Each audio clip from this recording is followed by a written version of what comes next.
Now, look, I was never a big gamer growing up. That was not my thing. It never allured me, and I don't play video games now.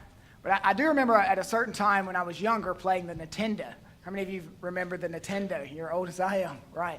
I remember playing Mario, this little chubby Italian plumber who could break bricks with his head, but died if he touched a turtle. Remember him? This week I heard Tony Morita reference a game called a God game. It's really a group of games, God games. And it piqued my curiosity, so I read up on it.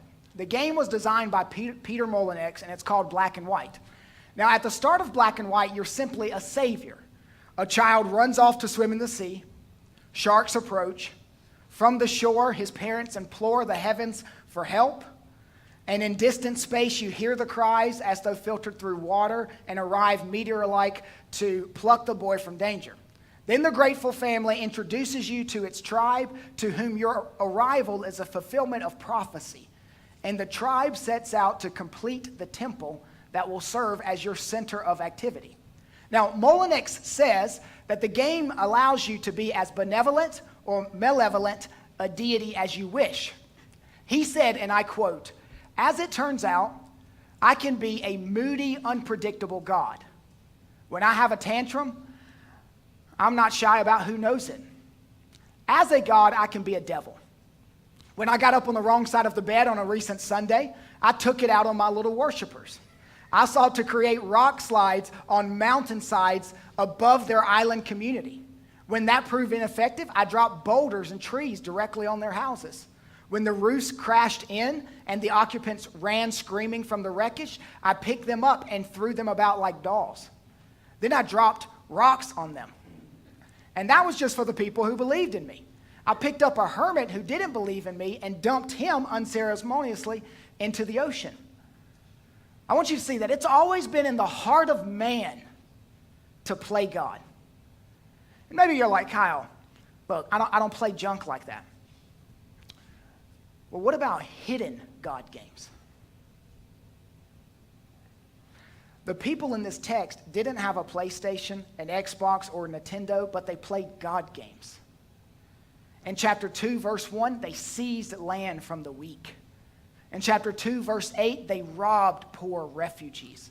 Chapter 2, verse 9, they took advantage of widows. Chapter 3, verse 10, they took people's lives in order to complete building projects.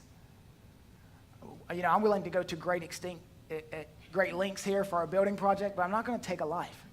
Chapter 6, verse 10, they cheated clients by improper business skills. Chapter 7, verse 2, they shed innocent blood.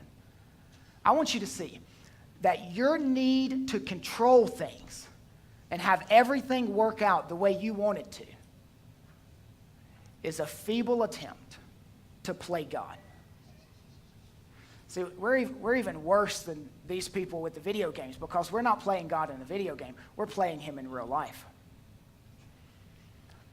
This week I was reading about Michael Jordan, who just turned 55.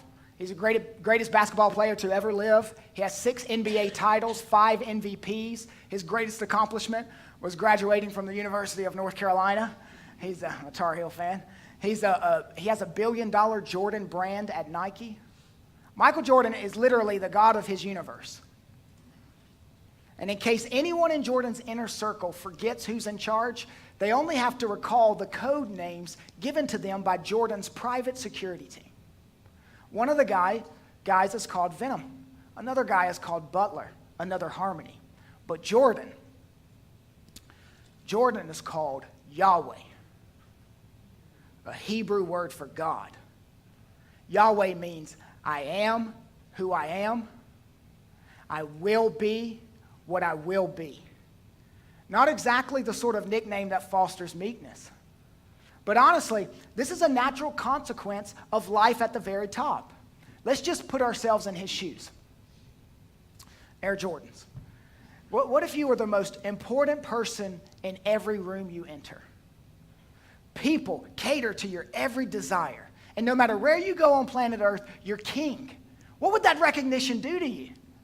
You see, we don't even have the success of MJ, but we think we should be treated like Yahweh. And here's what we find from the scriptures. When God's people start playing God or thinking that they are God, he sends a messenger. And in Micah chapter 1, we have this messenger. Now, this is a unique messenger because he's a streaker. He's streaking. Micah actually writes himself into the book. He's like Vincent van Gogh. He's just painting a self-portrait.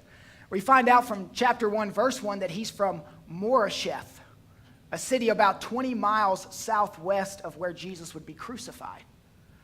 He was from a small town. Everything closed there about 10 o'clock. I like to call Micah God's country boy. If he were alive today, he would drive the equivalent of an F-250 with a gun rack in the back. I think he looked like Toby Keith. That's the way I picture him. And I'm pretty sure he loved to listen to George Strait. Well, one commentator called Micah Isaiah's country cousin. Both preached during the same time period. Both lived in Jerusalem. They had very similar messages. In fact, the only book that has more messianic predictions than Micah is Isaiah. Isaiah ministered during the court, preaching mainly to kings. Micah ministered to the common people, the shepherds, the small landowners. So I want you to see Micah and Isaiah ministering at the same time. But also, Micah ministered during the time of Hosea. So picture in your mind, northern kingdom, southern kingdom. Actually, you don't even have to picture it. I just gave it to you. Northern kingdom, southern kingdom. Hosea was ministering in the northern kingdom. Then in the southern kingdom, you have Isaiah and Micah. Now, Micah is beginning, and he's addressing the northern kingdom, but he's spending most of his time in the southern kingdom. And you may look at me or some of our other pastors or elders here and think, man, pastors have a tough job. It's tough to be a pastor. Look, it's nothing like what Micah had to do. He had to go around naked, howling like a jackal and mourning like an ostrich. Now, I get a little scared when I see preachers preaching in skinny jeans. Imagine this. Actually, don't imagine this. It's like the old Ray Stevens song, The Streak, all over again. When Sarah read this text this week to our son Stafford, she came to verse 8 where it says he was naked and howling like an animal. And then she kept reading, and Stafford just kept asking, is he still naked, Mom? Is he still naked, Mom? So if you're asking that question, I just want you to know we're going to work through chapters 1 through 12, and he's still naked. He's still naked. Now, why would Amos do this? It seems quite inappropriate. He was enacting a message that the people should be ashamed of themselves. Shame comes from public nakedness. How did we get this book? Micah compiled and arranged prophecies that he delivered over a span of time. And what we have in the book of Micah are his greatest hits. It's like an album. Now, is there any rhythm to the book? It's very difficult to find a rhythm in minor prophets. Luther said this: the prophets have a weird way of talking, like people who, instead of proceeding in an orderly manner, ramble off from one thing to the next. Well, Micah does a little bit of that here, but I think we find a rhythm. It's a rhythm of judgment and mercy. We flow in and out of good news and bad news. What you have in the entire book is 3 sermons or 3 cycles. And each cycle is introduced by a specific word, the English word, here. Chapter 1, verse 2, here. That begins the first cycle. Chapter 3, verse 1, here. Second cycle, so forth. What we're going to do is we are going to take one sermon for each cycle. So today we're going to deal with chapters 1 and chapters 2. Now, within each cycle, Micah moves from doom to hope. Doom, because they've broken the law, and hope, because God is sending a law keeper. And each cycle, it's like this: judgment, judgment, judgment, judgment, judgment. And then at the end, promise of grace. So those are the cycles. Now, Micah is preaching. I don't want you to think, well, Micah's just writing a little blog, and he's saying, hey, here's some trends of the society that's disturbing me. No, Micah is the conscience for the nations. He's leveling 3 indictments against their God games. All of our sins are God games. A futile attempt to try to play him, to try to be him. So let me personalize these 3 indictments and give them to you. Here's the first one. You play God when you do not melt under his holiness. You play God when you do not melt under his holiness. Chapter 1 opens up with a thunderclap, the word of the Lord. And then Micah summons the whole earth. And then notice what he does in verse 3. For behold, the Lord is coming out of his place and will come down and tread upon the holy places of the earth. And the mountains will melt under him, and the valleys will split open like wax before the fire, like waters poured down a steep place. Now, God is not some Paul Bunyan walking from mountaintop to mountaintop. This is a crushing walk. Now, crystallizing the theology of Micah has been very difficult for me this week. I'm trying to find what is the big theology that he's trying to get across, because he wasn't writing a systematic theology for the 8th century. But we do find here that his main theme is the holiness of God. Now, when we speak of the holiness of God, we speak of the otherness of God.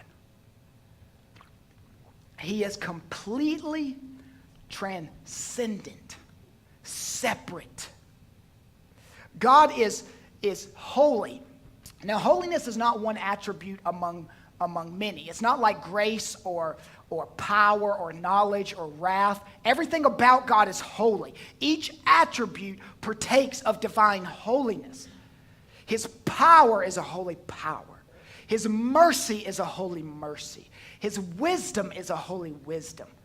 And it is his holiness, more than any other attribute, that makes him worthy of our praise.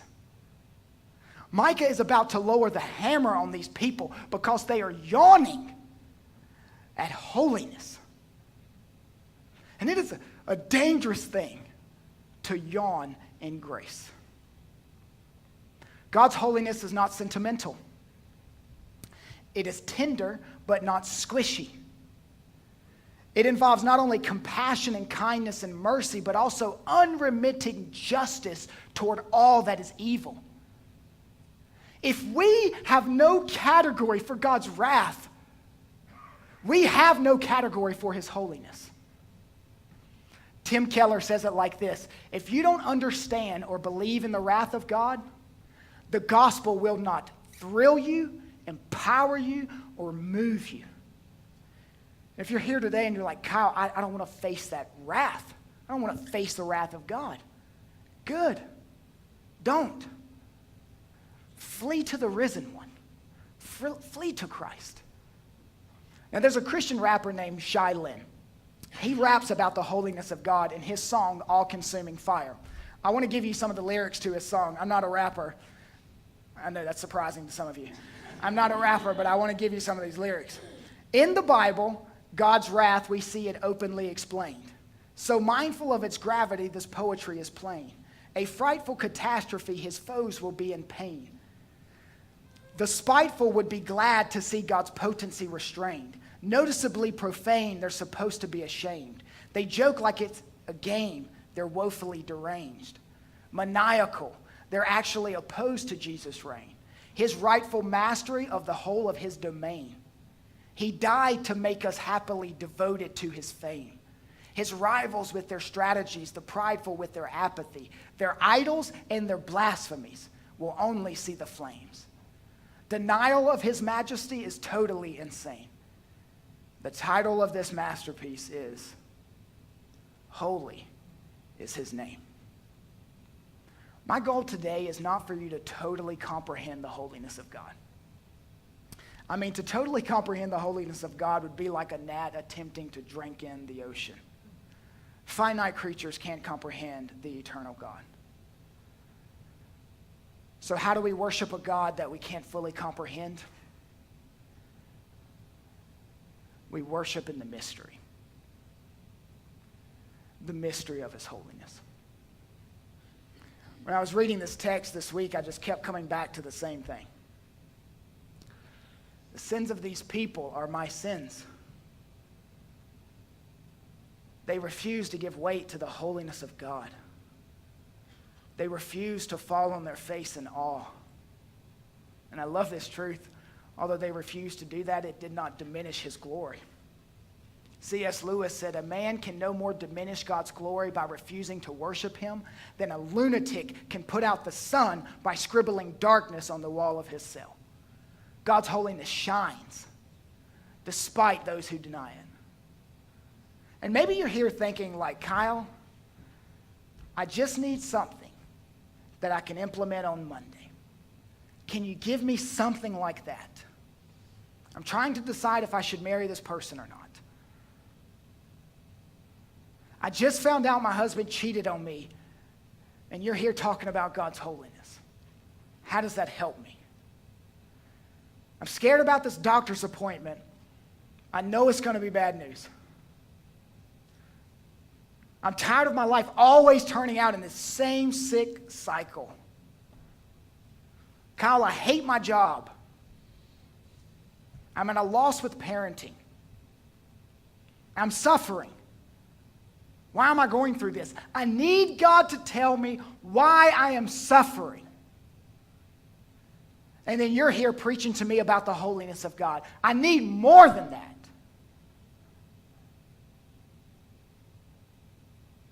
No.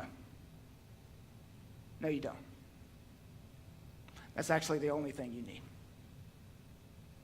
The holiness of God.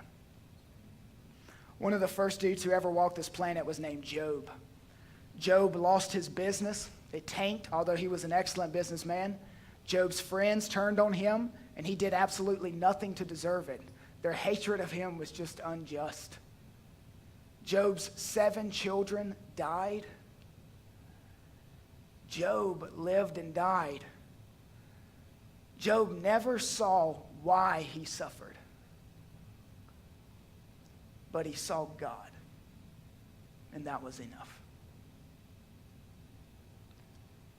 The reason why we're so convinced of expository preaching here is because we don't think you need me or any of the other pastors to come up here and give you topical stuff like 3 ways to make good friends or 10 ways to be an excellent pet owner.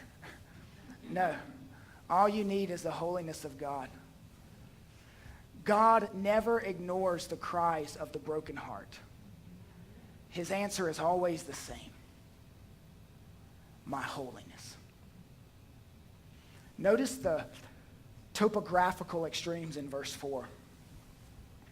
We find valleys there and mountains. Micah is preaching against Samaria. What's pretty interesting is that Samaria is built on a hill, 300 feet high. And Micah tells them that God is about to step onto your mountain. This isn't the first time that God stepped on a mountain, though. He did it at Mount Sinai when he gave the law. And this will not be the last time he steps on a mountain. He did it on Calvary. When God stepped on that mountain, he was there with the law keeper, Jesus. And like these verses in Malachi, he did not come to play a game of checkers. He came to that mountain to crush. The most violent expression of God's wrath and justice are seen on the cross. It's there he poured out his wrath on his only Son so that we can become the sons and daughters of God. And there's only one rightful response when you stand at the foot of that cross. That is repentance, turning from your sin, and accepting the risen Christ. Let me give you the second one. The second indictment versus against these people, really against us. You play God when you set up idols. These people loaded the land with images that basically told God to get lost. I mean, look at verse 7. Notice his response. All her carved images shall be beaten to pieces. All her wages shall be burned with fire. All her idols will lay waste. God hates idolatry. The way they did it then and the way we do it now. And I want you to notice verses 10 through 15 because Micah is mentioning a lot of cities and it's given in like poem format. God is saying that he's going to do to these cities what their names sound like. Now that's very difficult for you to see in English. But in the Hebrew, that's exactly what's happening. For instance, in verse 10, Bethlaphrah, he tells Bethlaphrah, this whole city, to roll in the dust. Now that city's name meant house of dust. So he's telling them to roll in dust, which symbolizes mourning of their future death. He's doing to these cities what their names sound like. One scholar said if the Hebrew was in English, In a way that we could see this, it would sound like this. Tell it not in Tellington, wail not in Wailington, dust manor will eat dirt, dressy town will flee naked. Or if we apply it maybe to some cities we're familiar with, if you're near Detroit, Lansing will be lanced. Dallas will be filled with dead cowboys. Clarksville will be a landfill. I will send fire, and Oak Grove will become Smoke Grove. Hoptown will not be able to hop away. Then, I am a rapper. It's my calling. Chad, before Chad went to be with the Lord, he would always text me and say, bro, you're in denial. You're not a rapper. And I'd just say, no, I am. Then Micah tells this crew at the end of chapter 1 to make themselves bald. Now, why would he say make themselves bald? It's not about style, although we know how stylish being bald is. Right, man? I'm receding pretty quickly here. Shaving your head was a part of the 8th century mourning ritual. So that's how they did idolatry. We must make the connection. How do we do idolatry? The minor prophets, and especially Micah, will always seem distant and dusty to you until you view your sin as idolatry. And then once you do that, you will see your sin everywhere in the book. Now, most of you, just like me, do not think that you have a problem with idolatry because you associate it with shrines and temples and carved images. But idolatry goes deeper than that. What is an idol? An idol is anything that's more important to you than God. An idol is anything that absorbs your heart and imaginations more than God. Think about the first thing you think about when you get up and the last thing you think about before you go to bed. An idol is anything that you seek to give you what only God can give you. An idol is whatever you look at and say in your heart of hearts, unless I have that, then I feel like, if I have that, then I feel like my life will have meaning. I feel like I'll have value. I feel like I'll be significant and I'll be secure. Now, there are many ways to describe that kind of relationship to something or someone, but the best way is worship. Some single people worship marriage. They think I'm never going to be happy until I get married. I call them serial daters. They can never be alone. Just date. Why? The idol is marriage. When you point to something and say, unless I have that, I can't be happy, that's worship. I will never be happy unless we have another child. I will never be happy unless I weigh a certain amount. I will never be happy unless I land a dream job. I will never be happy unless my marriage is like the one in this novel. I will never be happy unless people begin to see how awesome I am and consistently affirm me on social media. When something is the object of your hopes and dreams, then you are worshiping that thing. And God is constantly doing the same thing. He's crushing our idols. Or the language of verse 7, he's beating our idols to pieces to show us that they can't satisfy us. They just continually disappoint us. They leave us empty. They always leave us looking for more. Now, why did they have these idols? They looked to these idols for certain things. One of the things was for protection. So ask yourself, what do you look for protection? Some of you find protection in a good reputation. That's why you're just crushed when someone says anything negative about you, even if you know it's not true.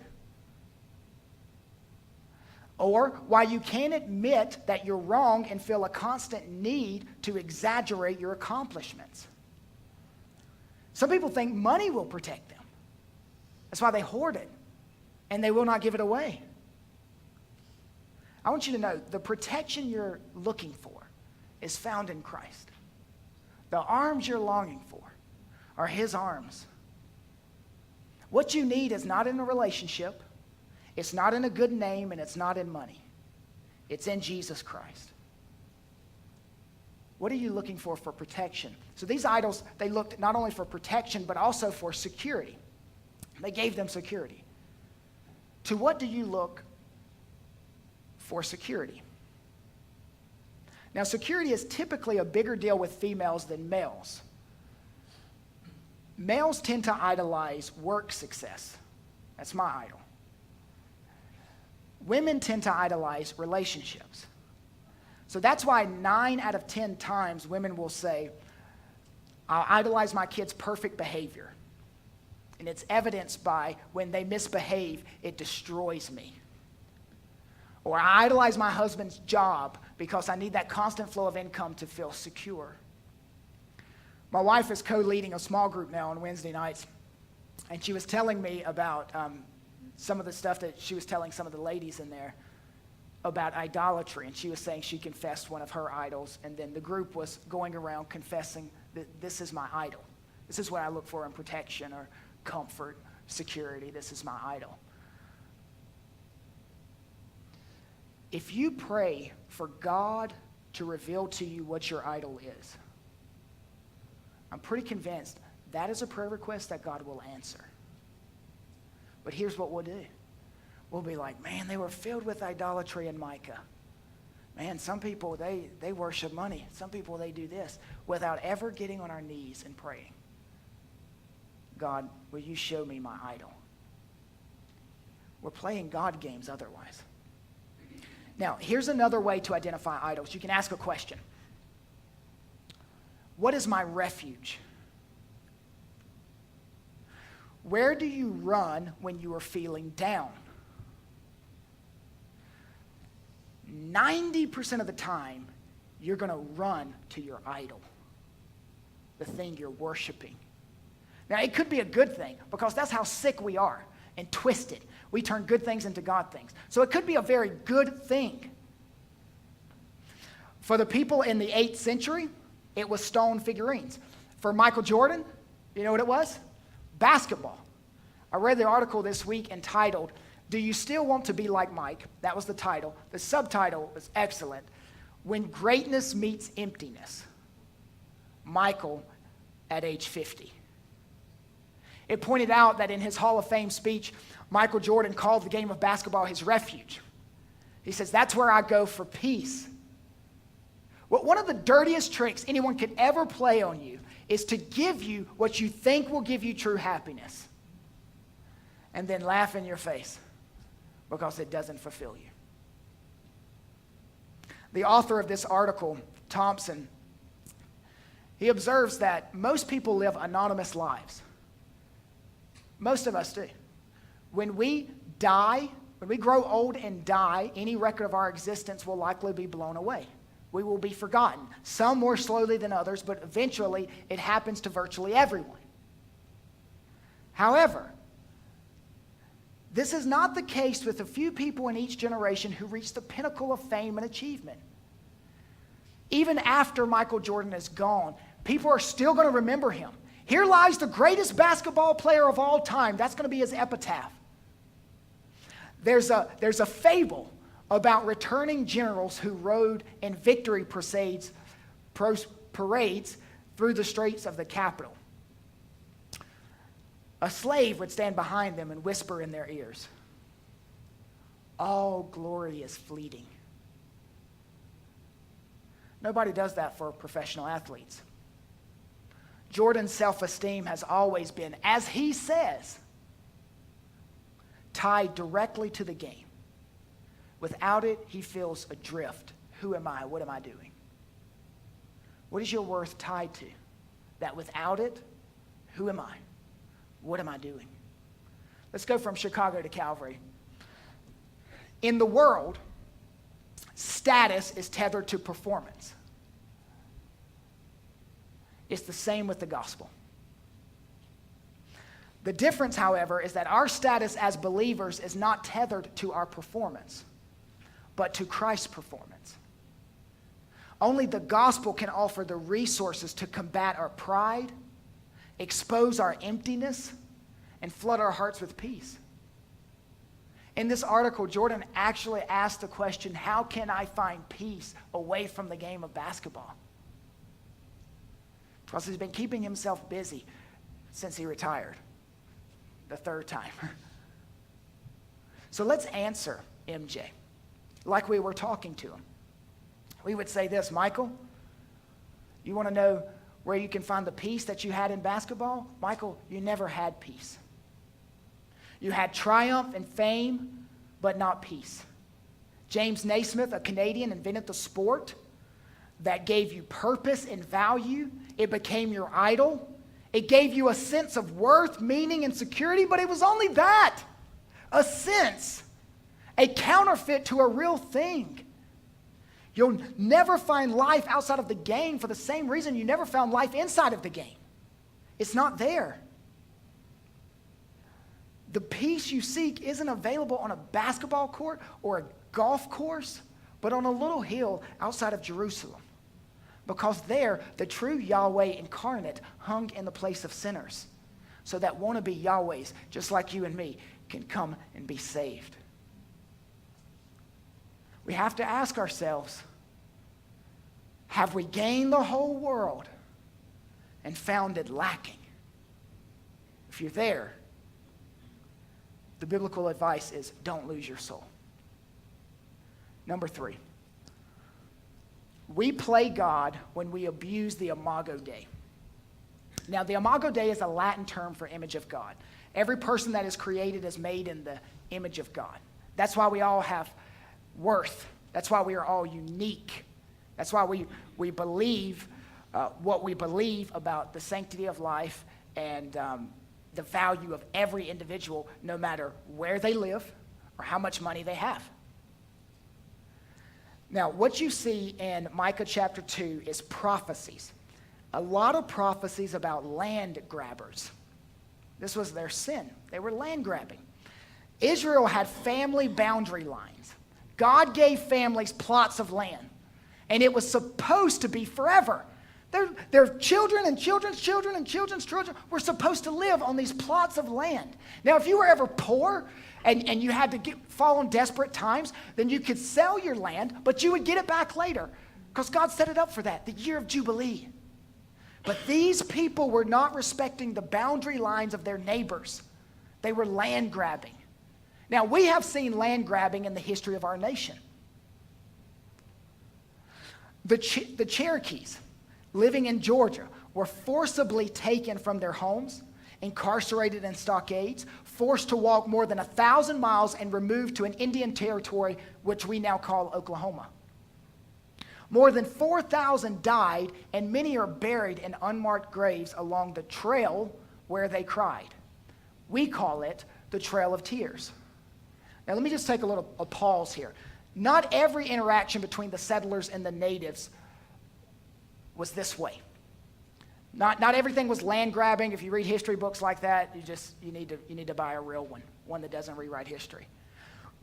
Many native people were exceptionally cruel. Some settlers tried to show them compassion and even evangelize them. So not all was like that. But in this instance, however, there was no explanation for the injustice of removing these natives from the land.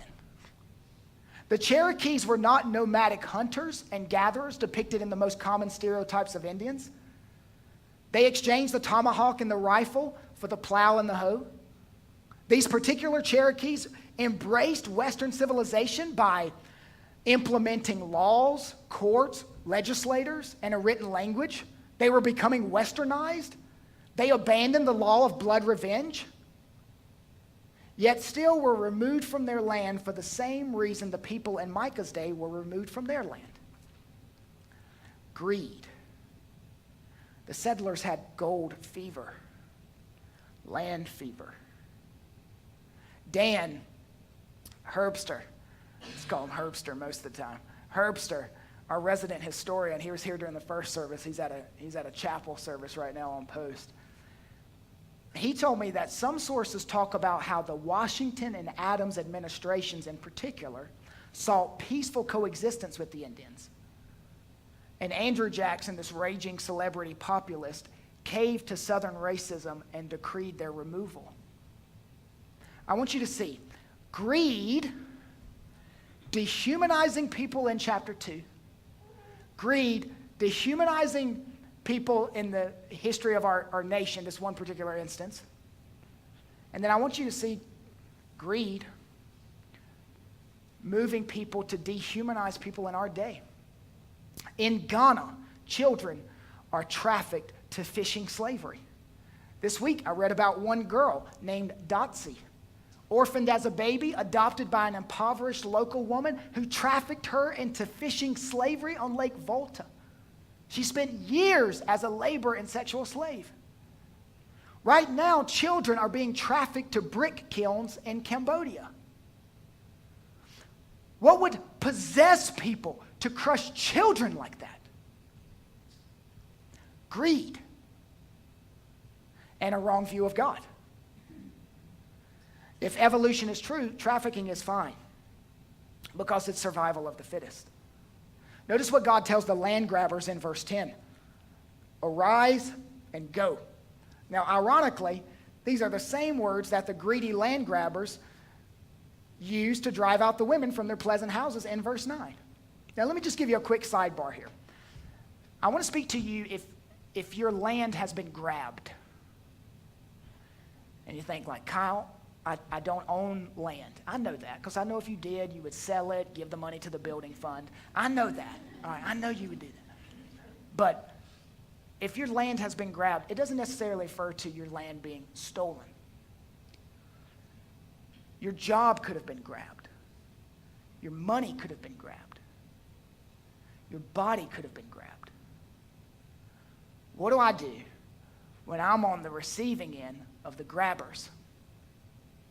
Well, Randy Alcorn in his book, The Law of Rewards, tells a story of two men who owned a farm side by side. One was a bitter atheist, the other was a devout Christian. Constantly annoyed at the Christian for his trust in God, the atheist said to him one winter, "Let's plant our crops as usual this spring, each with the same number of acres. You pray to your God and I'll curse him. Then in October, let's see who has the bigger crop." When October came, the atheist was delighted because his crop was larger. "See, you fool," he taunted. "What do you have to say for your God now?" "My God," replied the Christian farmer, "doesn't settle all of his accounts in October." The Apostle Paul encouraged us to have this kind of long-term perspective in Galatians 6. And if you've been grabbed, you need to meditate on Galatians 6 this week. If you've been picked up and thrown into the ocean, I would encourage you to meditate on Galatians 6. God doesn't settle all of his accounts in October, but he settles all of his accounts. I'm going to give you two applications and I'm done. Application number 1, take the gospel seriously. I'd like for you to look at the last two verses of chapter 2. Chapter 2, verses 12 and 13. What we have here is a salvation prophecy. It's talking about a remnant being delivered, and their king will bring them through the gate. I love that. It's telling us here to take salvation seriously. If Jesus Christ on the cross is, of course, if that's what it is to you, then you're not taking it seriously. We are all either sitting under deserved judgment or undeserved grace. Tupac had a song back in the day entitled Ghetto Gospel. And in it, he called for the war on the streets to end and to unify under the banner of poverty. That's a ghetto gospel. In Nashville, there's a different gospel. You could call it the country gospel. You remember Carrie Underwood had a song entitled Jesus Take the Wheel. That's how the Assyrians tortured people back in Jonah's day. They tied him up and made him listen to that song over and over and over again. Jesus, take the wheel. Look, both gospels are false. One gospel unites under the wrong banner, poverty. The other gospel doesn't give proper weight to Jesus' holiness. Jesus left heaven and came to earth not to take the wheel, but to take away our sins. How did he do that? By appeasing the holiness of God on a rugged cross. Take the gospel seriously. The last application is this: take singing seriously. Take singing seriously. Chapter 2, verse 12. I will surely assemble all of you, O Jacob. I will gather the remnant of Israel. I will set them together like sheep in a fold, like flock in its pasture. Let's pause here before we read this. A noisy multitude of men. A Jesus-exalted life involves your vocal cords. You were made to be a noisy Christian. Nothing but the goodness and mercy of God is coming to you. Might that convince you to open your mouth and sing? Now, I'm not saying you got to do flips or you have to do spirit fingers or whatever you do. Look, if you're here today and you say, Kyle, I'm a man. Men don't sing. Where'd you get that? I tell my son all the time, real men sing, and real men sing loud. Men should be the loudest singers, especially in the home. If you're here today and you say, Kyle, I just don't want to sing. I feel like I've lost my song. I feel like I've lost it. I don't know where it's at. I don't want to sing. Well, I would say join the crowd. Worship is war. Every great hymn was written during a time of war. You are declaring to the principalities of the air that they are defeated. It's war. You are shooting down the fiery darts of the wicked. Coughlin says it like this: no worship leader, pastor, or musician can bring us into the presence of God. I want that to be written on our hearts. No worship leader, pastor, or musician can bring us into the presence of God. Who brings us into the presence of God? Jesus takes us by the hand and walks us into the presence of God, because only he has appeased his wrath, and only he has kept the standards of holiness. He took the punishment instead of us. If that doesn't make us just sing, I don't know what will. He's a gracious Savior. Let's stand and pray.